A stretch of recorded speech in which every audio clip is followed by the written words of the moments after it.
കുന്നേര സാബുവിന്റെ വീട് എങ്ങോട്ടാ പോകുന്നേ?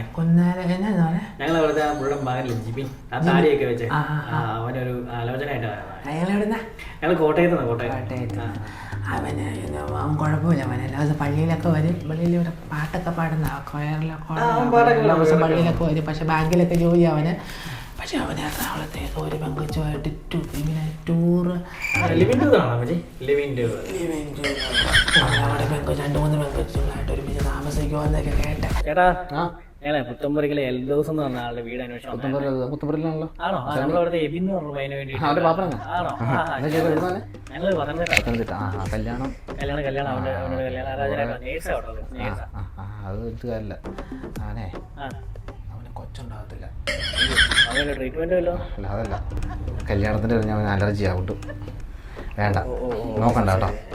കിട്ടിയാ മോനെ, ചെറുക്കൻ കിട്ടിയാ? കിട്ടിയില്ല. എവിടെയില്ല. ഇവിടെ ഈ നാട്ടിലുള്ള ചെറുക്കന്മാരെല്ലാം വേറെ സ്ഥലത്ത് നിന്ന് നോക്കിക്കോ. ഞാൻ പള്ളിയിൽ മാതൃസംഘത്തിന്റെ വെയിറ്റ് കണ്ടാൽ വെച്ച് പോട്ടെ കേട്ടാ. നന്മാൻ പ്രാർത്ഥിക്കാം. നന്മാൻ കർത്താവേ പെണ്ണ് കിട്ടല്ലേ കർത്താവേ.